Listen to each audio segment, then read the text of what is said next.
Assalamualaikum warahmatullahi wabarakatuh. Kembali lagi bersama saya Safruddin Alayubi di channel Mas Fudin. Di cerita kali ini teman-teman, saya ingin membawakan kisah nyatanya dari saudara Dudi di Jakarta. Sebelum masuk ke ceritanya teman-teman, jangan lupa untuk like, comment, share, and subscribe agar channel ini terus berkembang dan menyuguhkan cerita-cerita kisah nyatanya dan horor. Baiklah teman-teman, kita awali saja ceritanya. Ya, kejadian ini terjadi di tahun 2010-an. Ketika itu Mas Dudi dengan teman-temannya itu ingin menjenguk saudaranya di daerah Rumah Sakit Tarakan. Nah, ketika itu Mas Dudi dan teman-temannya, mereka itu berempat.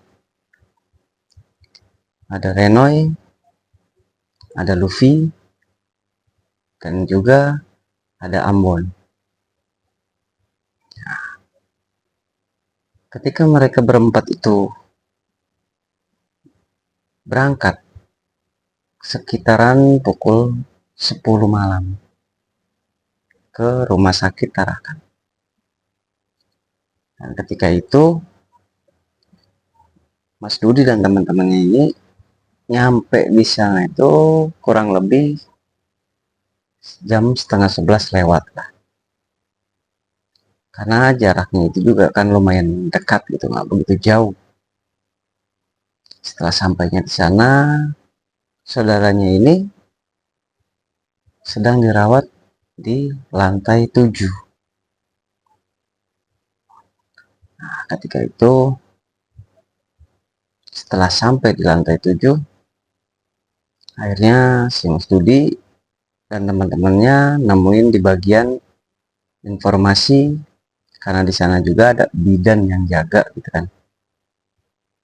Nanya ruangan saudaranya gitu kan. Maksudnya nanya ruangan saudaranya. Setelah dikasih tahu sama bidan, ruangannya ada di sebelah kanan di pintu 3. Akhirnya Mas Dudi dan teman-teman itu langsung berangkat ke sana menuju ke ruangan. Ada yang ngobrol lah dengan pasien ini bla bla bla lah. Ngobrolnya itu nggak tahu apa ngobrolnya. Ketika ngobrol ya namanya orang-orang anak-anak muda gitu kan.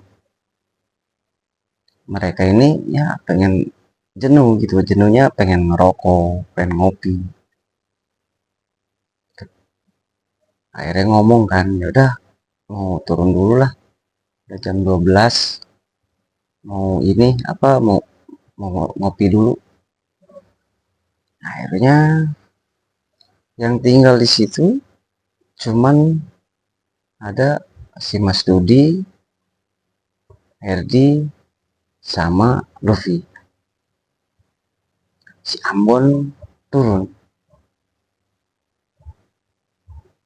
Ambon itu sebenarnya baru pertama kali ke situ. Baru pertama kali masuk rumah sakit Tarakan itu. Nah, ketika itu nanya kan ke si Mas Dudi, Dud, ini liftnya sebelah mana? Ada, kalau malam itu liftnya ada di sebelah kiri. Oh, terus pencet aja di LG tujuannya, di lantai dasar. Terus di situ si Ambon itu ngerasa ya udah paham lah, paham. Karena Ambon juga sering bolak-balik naik lift. Tapi kan beda dengan lift yang namanya di rumah sakit. Saat itu kalau nggak salah di hari Selasa. Hari Selasa si Ambon ini turun sendirian.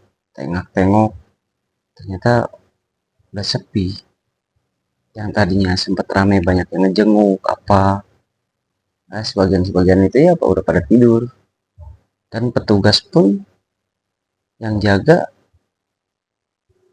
lagi keliling di ruangan lainnya, hingga di pos jaga itu ya cuman ada dua orang,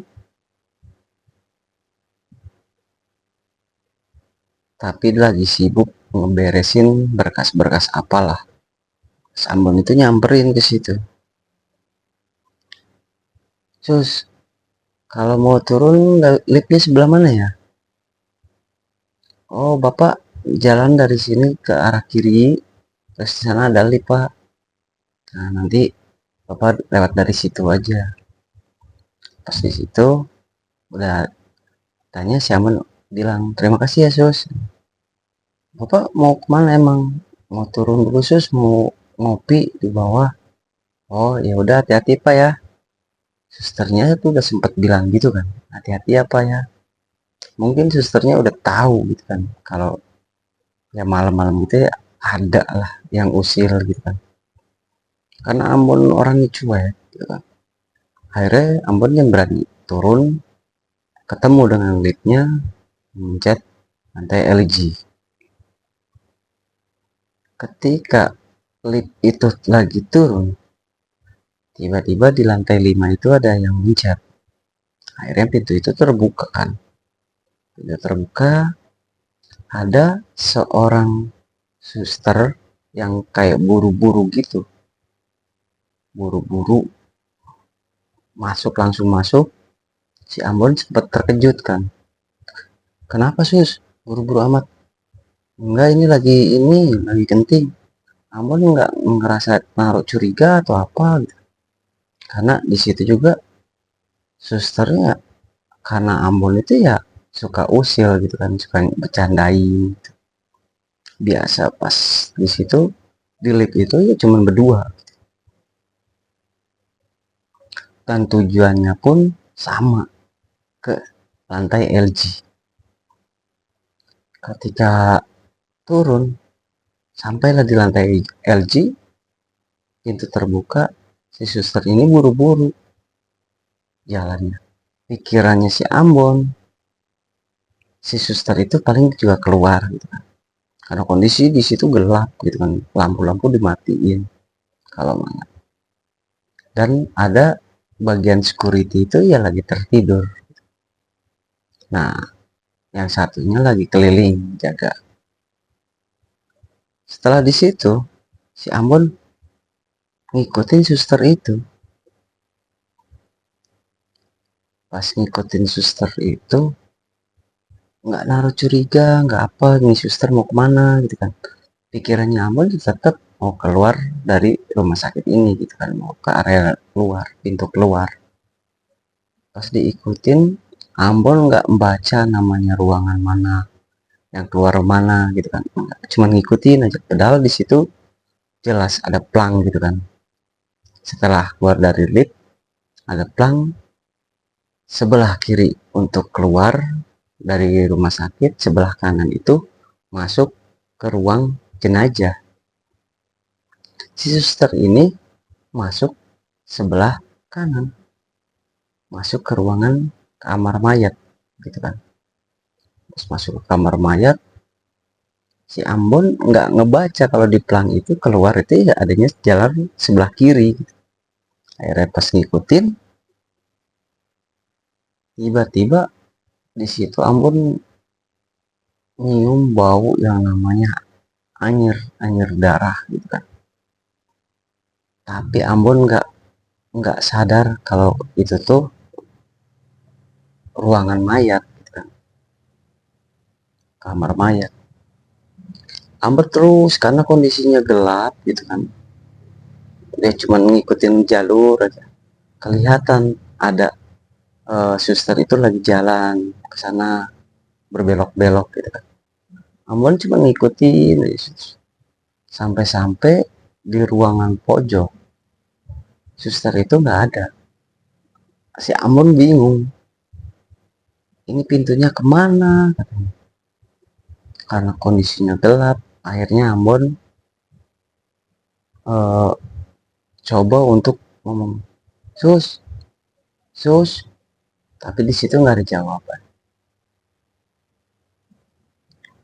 lama sampai 5 menit Ambon baru nggak kalau dia itu bawa HP, bawa handphone, akhirnya nyalain flash lampu gitu kan, pas sorot sorot, kok pasiennya kok pada dibungkus gitu kan.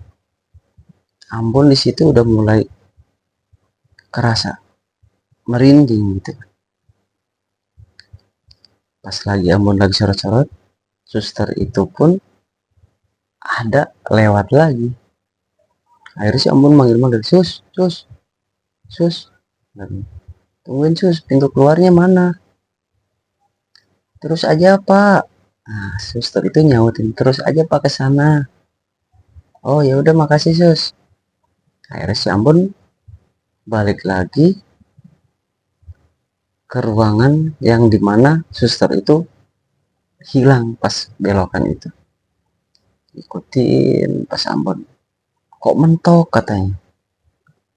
Sebelah sini kamar tempat pemandiannya, sebelah kirinya, sebelah kanannya itu ya udah mentok gitu kan, cuma buat naruh peralatan-peralatan.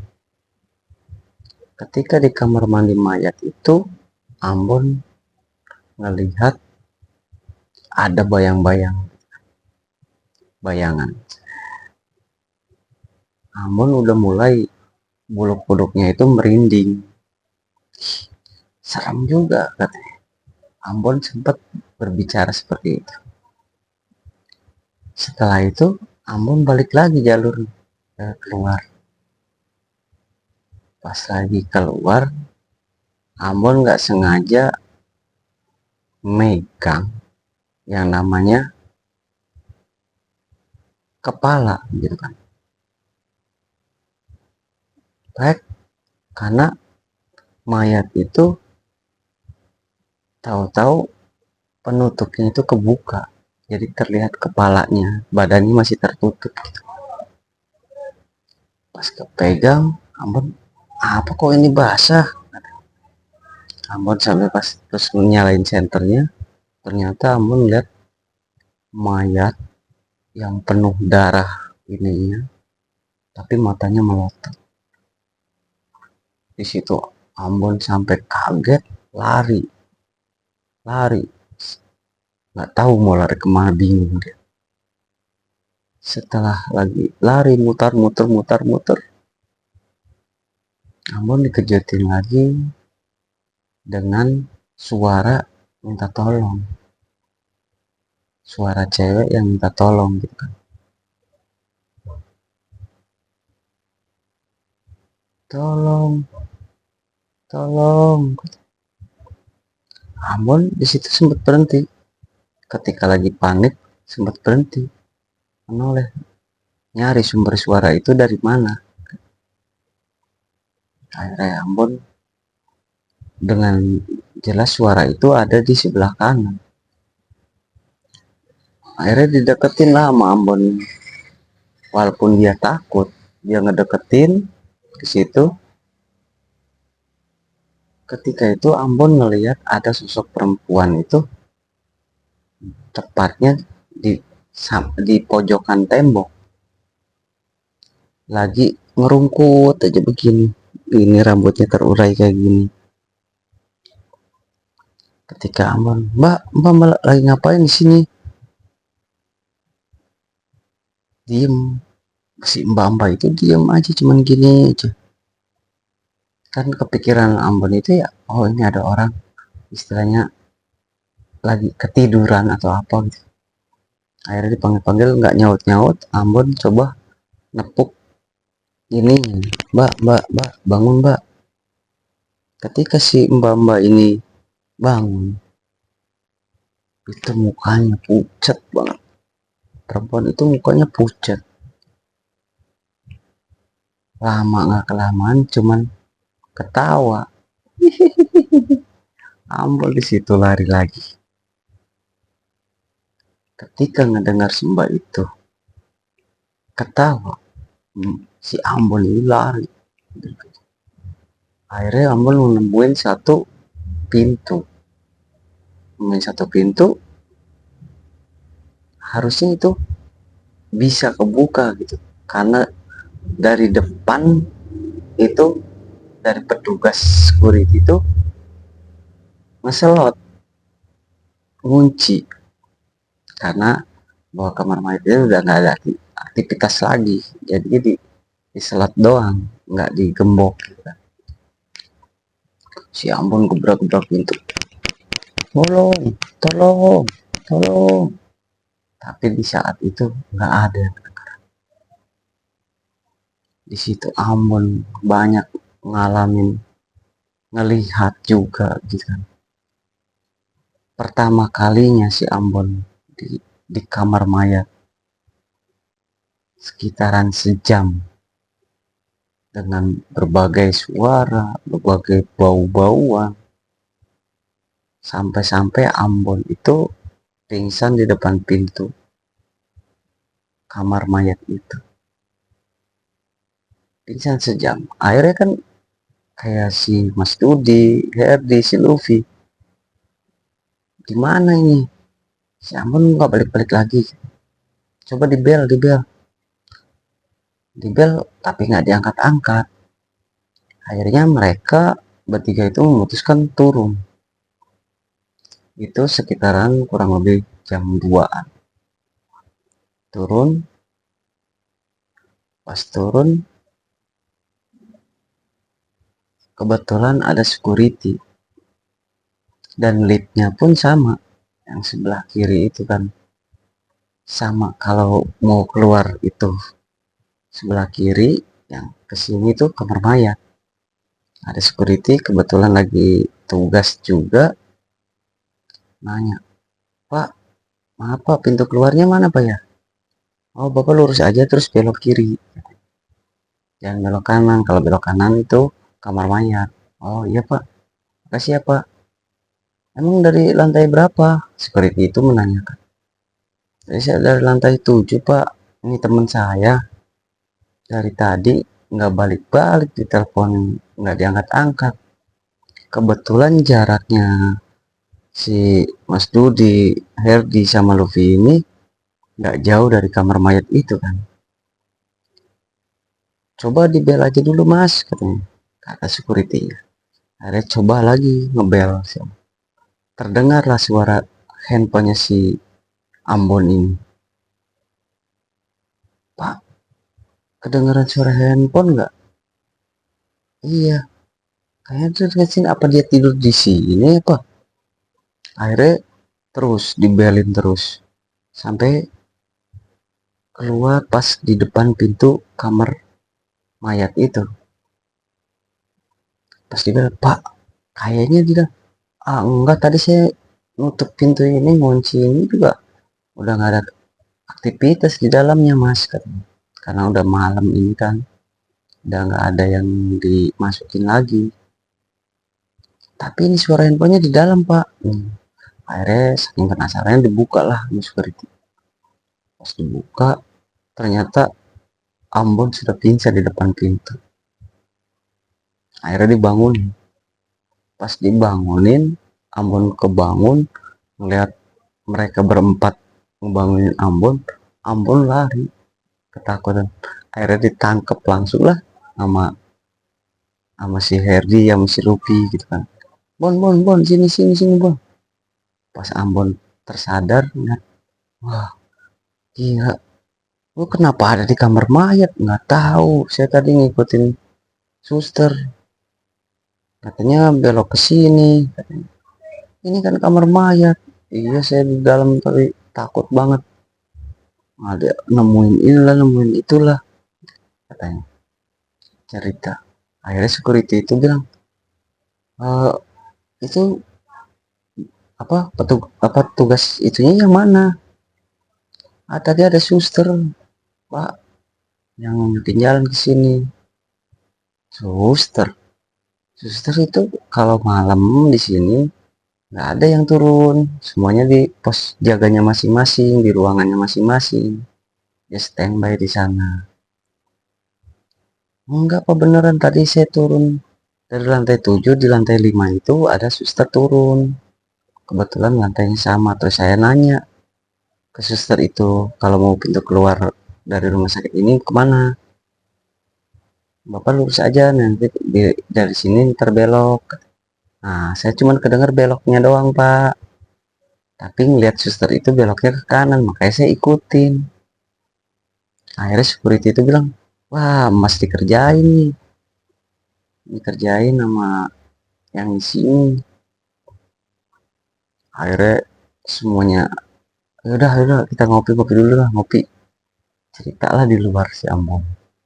Nemuin inilah, ada yang berdarah gitu kan, mayat yang masih masih melotot gitu kan. Terus ada mbak-mbak yang tadinya minta tolong, pas dilihat mukanya pucat serem banget gitu. Cerita. Akhirnya jadi bahan cerita mereka berempat itu kan. Ambon, Ambon di situ semuanya kapok, nggak mau ngikut lagi ke situ. Akhirnya simpang siur Ambon cari tahu tentang rumah sakit itu, ternyata memang sering ada yang ngeganggu kalau malam-malam. Ya itulah teman-teman, sedikit cerita pengalamannya dari Mas Dudi tentang temannya yang kesasar di kamar mayat. Jadi ya hampir semua sebenarnya, setiap rumah sakit pasti ada aja gitu kan. Tinggal gimana kitanya, berdoa aja. Oke teman-teman, buat yang like, yang share, subscribe, saya ucapkan terima kasih udah selalu support channel ini. Semoga Allah memberi selalu kesehatan, rezeki yang melimpah buat teman-teman sekalian. Amin. Sekian dari saya, Safruddin Alayubi. Assalamualaikum warahmatullahi wabarakatuh.